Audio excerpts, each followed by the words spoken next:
আসসালামু আলাইকুম। প্রিয় দর্শক, অন্য মঞ্চের আলোচনায় আপনাদের সকলকে আমন্ত্রণ জানাচ্ছি। আজ অনেকদিন পর, বেশ একটা দীর্ঘ বিরতির পর আমাদের সঙ্গে আলোচনার জন্য আবার হাজির হয়েছেন।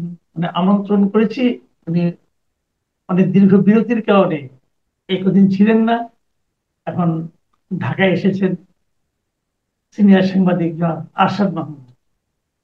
আরশাদ ভাই, আমরা জানি আপনি এই মাঝখানে কয়েক সপ্তাহ, প্রায় দু সপ্তাহের মতো হয় দেশের বাইরে ছিলেন, বিভিন্ন দেশে ঘুরেছেন। নিশ্চয়ই আপনাকে এই প্রশ্নের মুখোমুখি হতে হয়েছে যে আমাদের দেশটা এখন কেমন চলছে, একজন নোবেল বিজয়ীর হাতে পড়েছে, উনি কেমন চালাচ্ছেন। এ ধরনের কোনো প্রশ্নের মুখোমুখি কি আপনাকে হতে হয়েছে আপনার পুরনো কলিগদের সঙ্গে, কাছে অথবা নতুন কারো কাছে? অনেক ধন্যবাদ আপনাকে। খুব গুরুত্বপূর্ণ প্রশ্ন করেছেন, আমিও এটাই নিয়ে ভাবছিলাম। আমি মাত্র 2 দিন আগে দেশে ফিরেছি আর কি। বিভিন্ন জায়গায় গেলাম, এর মধ্যে বালি, ইন্দোনেশিয়া, তারপরে গেলাম তাইপে, তাইওয়ান, টোকিও, ইয়োকাহামা, তারপর সিউল, সাউথ কোরিয়া, পাতায়া এবং ব্যাংকক হয়ে আমি ফিরেছি। যাই হোক, স্বাভাবিকভাবে আমি চেষ্টা করেছি আমার পুরো বন্ধু বান্ধব যারা ওইসব দেশে থাকে তাদের সাথে কথাবার্তা বলার জন্য। তবে আমার কাছে সবচেয়ে আশ্চর্য লেগেছে যখনই শুনেছি আমি বাংলাদেশের প্রায়, মানে এটা ধরুন ইউরোপ আমেরিকা তো না, তারপরেও বলছে যে বাংলাদেশ মানে আর ইউ ফ্রম ইন্ডিয়া। আমি বললাম না, এটা তো বাংলাদেশ একটা আরেকটা আলাদা রাষ্ট্র, ইন্ডিয়া আমাদের প্রতিবেশী। যা হোক, এসব কথা বলার পরেও তারপরে অধিকাংশরই কোনো খবরই নাই যে বাংলাদেশে একটা বিপ্লব হয়েছে বা গণ অভ্যুত্থান হয়েছে এবং শেখ হাসিনা বিদায় নিয়েছে, নতুন সরকার আসছে, ডক্টর ইউনূসের মতো একজন আহ, সারা পৃথিবীব্যাপী যাকে লোকজনে চেনে, তিনি ক্ষমতায় আছেন, এরকম কোনো কোনো জায়গায় আমি এরকম কোনো কথা শুনি নাই। বা আমাকে জিজ্ঞেস করলে যখন আমি উত্তর দিয়েছি বলছে যে না, আমরা তো এরকম মানে অ্যাওয়ার না এটা। তো যা সবচেয়ে ইন্টারেস্টিং, সেটা হয়তো সাধারণ মানুষ হয়তো নাও জানতে পারে অত। আম, কোরিয়াতে খালি আমার এক মানে যে আমাকে নিয়ে ঘুরিয়েছে উনি একজন অবসরপ্রাপ্ত স্কুলের শিক্ষক, কেমন খুবই মানে লেখাপড়া জানা মানুষ। উনি বললেন হ্যাঁ আমি জানি তোমাদের দেশে কিছু একটা হয়েছে, কিন্তু এখন মানে দায়িত্বে, দেশের দায়িত্বে কে আছেন এটা তো জানি না। যা হোক, পরে জাপানে যখন গেলাম, জাপানে আমার পুরনো সাংবাদিক বন্ধুরা যারা আছে, আপনি হয়তো জানেন আমি আসাহি সিম্বনের করেসপন্ডেন্ট ছিলাম বাংলাদেশে দীর্ঘ 5 বছর।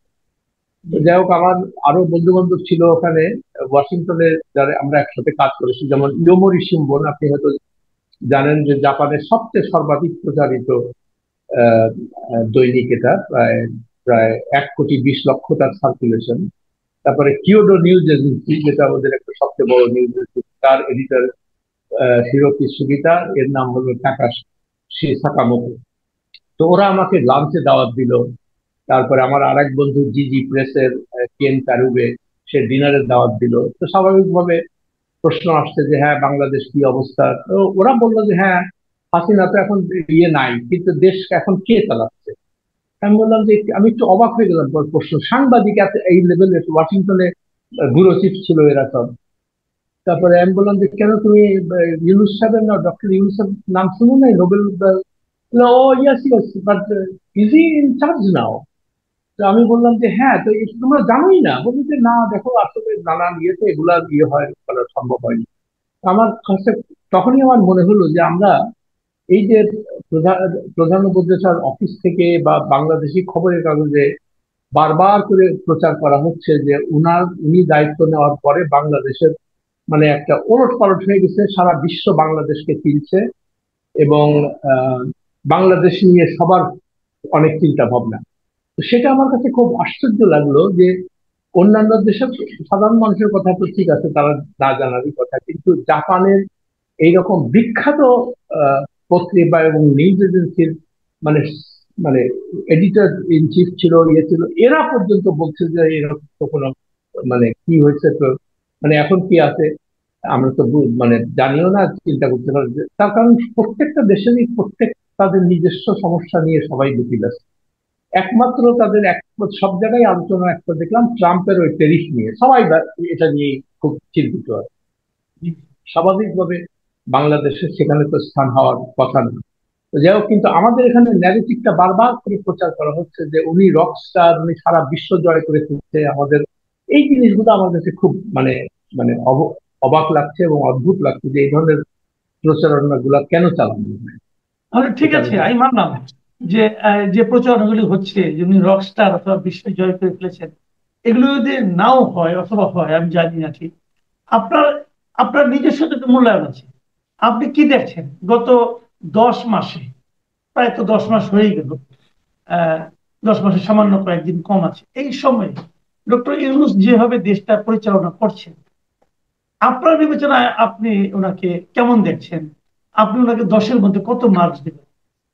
আচ্ছা, আম, আমি এই এটা নিয়ে আমি গত আপনার সঙ্গেও মনে হয় বসেছিলাম আগে, এটা ডক্টর ইউনূসের পারফরমেন্স নিয়ে। এবং গতকালকে আমি একটা খুব বড় লেখা লিখেছি এটার উপরে, যে বর্তমান যে নৈরাজ্যকর অবস্থা এটার জন্য দায়ী কে। এটা ছিল হেডলাইন। আমি সেখানে বলেছি যে এটার জন্য সম্পূর্ণভাবে এবং এককভাবে দায়ী হলো ইউনূস সাহেব, অন্য কেউ না। এবং সেটা তারপরে আমি ব্যাখ্যা করেছি যে কেন।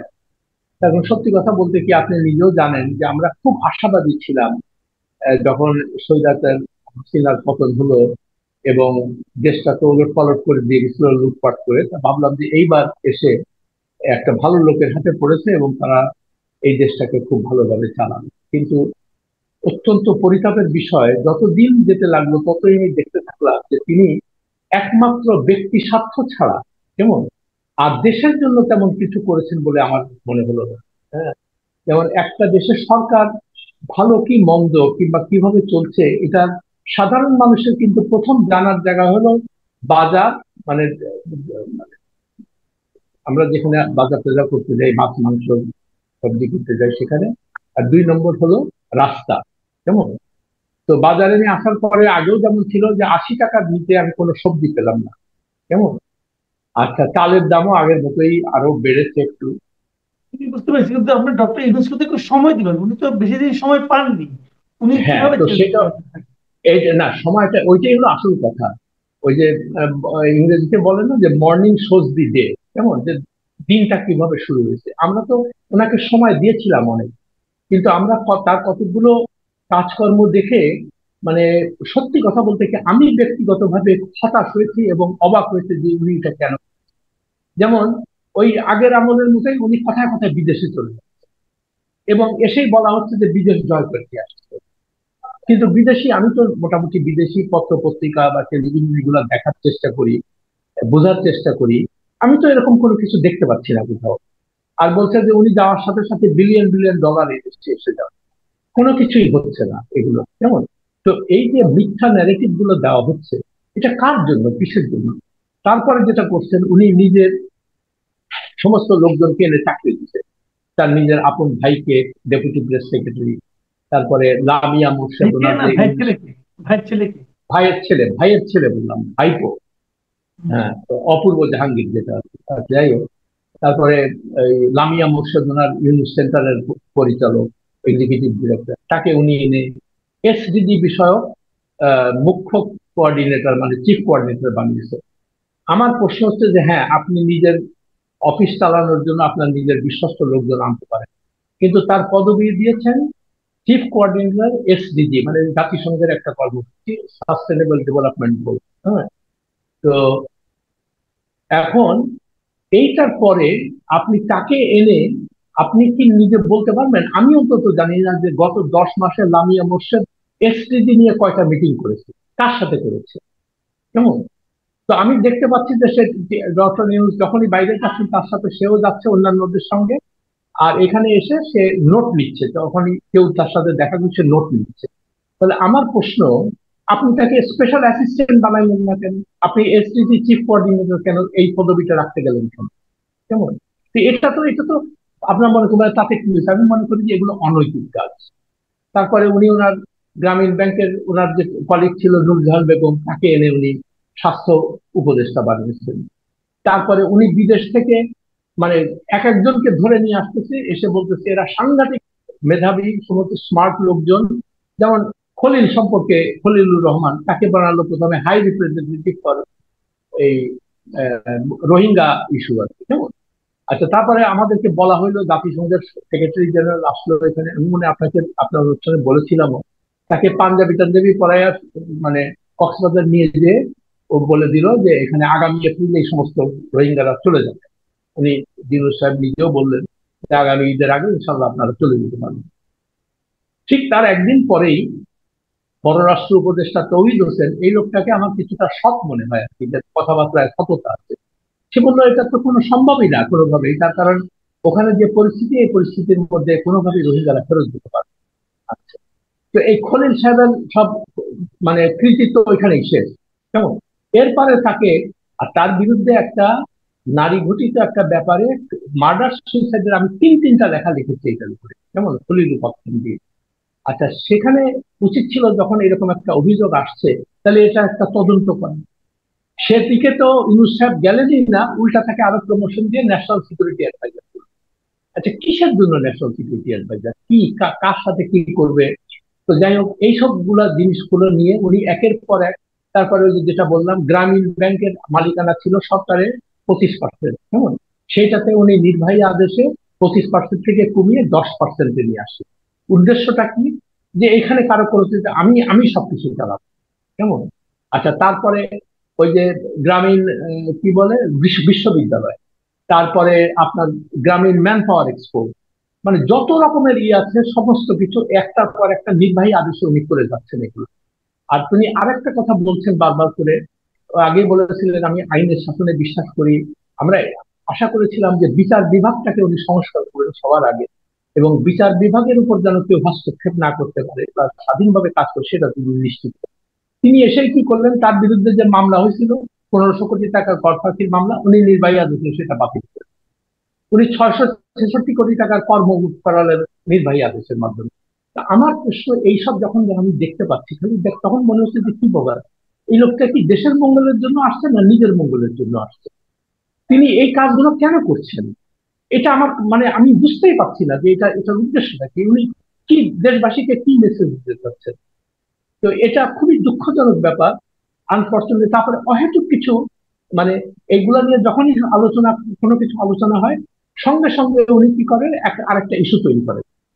যেমন আহ এখন ওই যে করিডোর দেওয়া, মানবিক করিডোর দেওয়া, তারপরে চিটাগং পোর্টকে অন্যদের ম্যানেজমেন্ট আরেকজনের কাছে দিয়ে দেওয়া।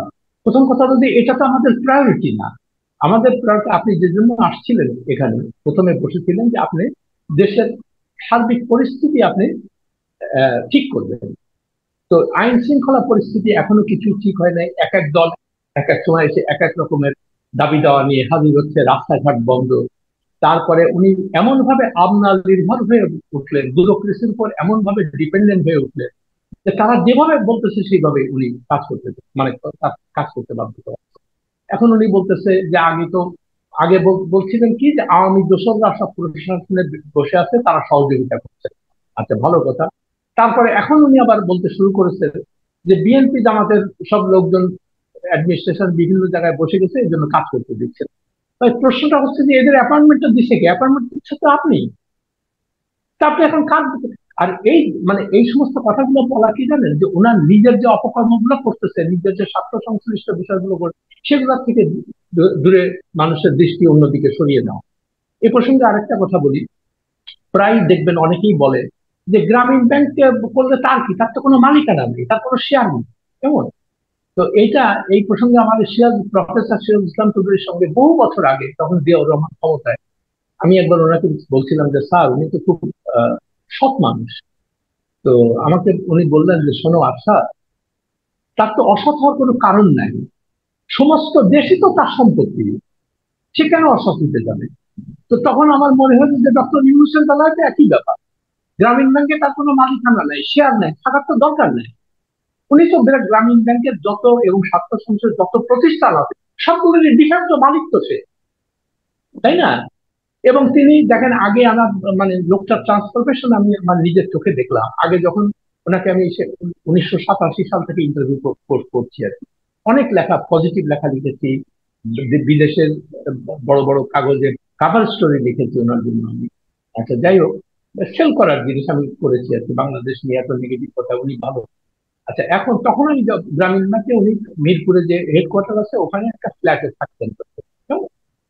আর ওনার অফিসে মানে কোনো সোফা টোফা ছিল না, সব কাঠের চেয়ার, কাঠের চেয়ার, কাঠের টেবিল, এবং কোনো এয়ার কন্ডিশনার ছিল না। কিছুদিন আগে ওই লামিয়া মোর্শেদের বাবা, উনি আমার খুব ঘনিষ্ঠ ছিলেন, কায়সার মোর্শেদ, উনি কিছুদিন অল্প সময়ের জন্য ফরেন সেক্রেটারি ছিলেন। সেই সূত্রে আমার সঙ্গে ওনার বেশ বাস ঘনিষ্ঠতা ছিল। তিনি মারা গেছেন কিছুদিন আগে। আমি জানাজাতে গেলাম গুলশানে। কেমন? হঠাৎ দেখি যে ওই ডক্টর ইউনূস ওই কিতে মানে প্রাডো গাড়িতে এসে নামতেছে। আর আগে উনি চলতেন মাইক্রোবাসে। কেমন? এটা আমার নিজের চোখে দেখে। আমি আমার হঠাৎ দেখে অবাক হয়েছি যে কি ব্যাপার, এখন প্রাডো গাড়িতে চড়ে গেল।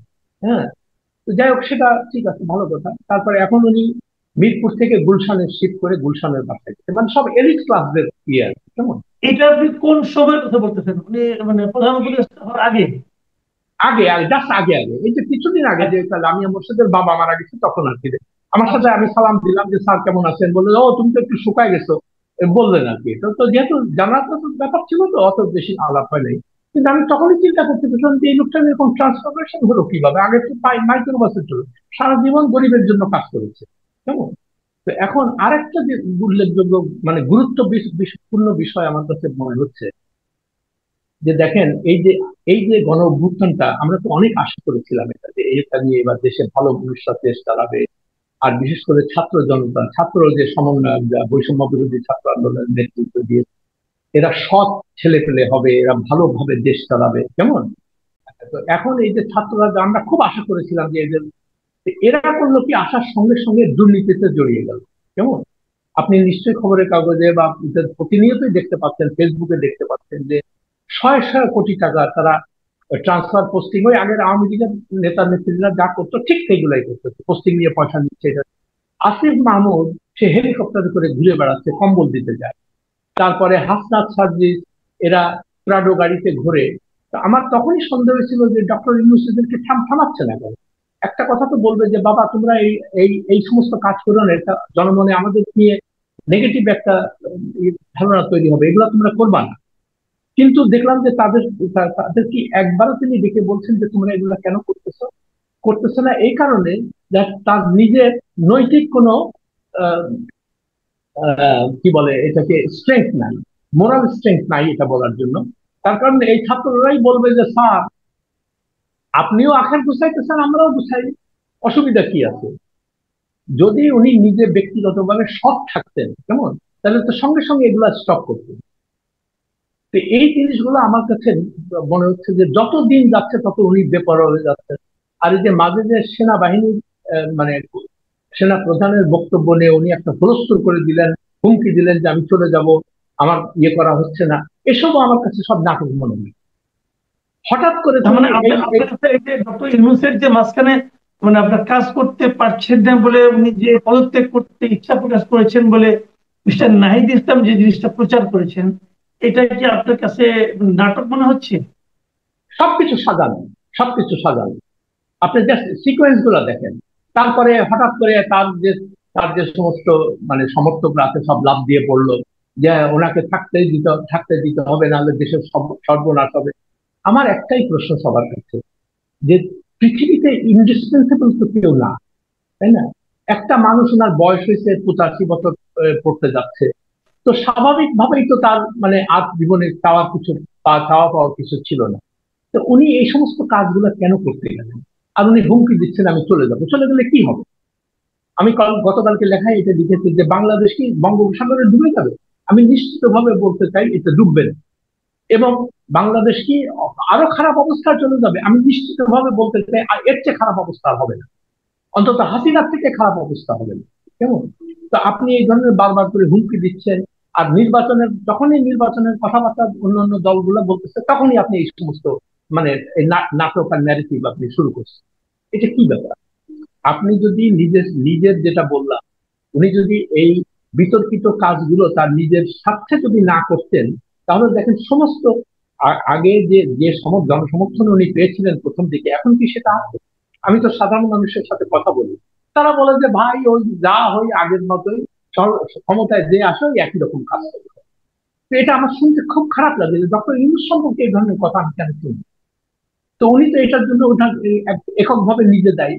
আর আমি তো এটাও বলবো যে দুর্নীতিকে উনি প্রশ্রয় দিচ্ছেন। কেমন? দুর্নীতিকে প্রশ্রয় না দিলে আপনি এই হাসনাত সাজ্জিদ বা এই নাহি ইয়ে কি বলে আসিফ মাহমুদ এরা এরা এদের তো একটা মানে তাদের জবাবদিহিতা আনা উচিত ছিল।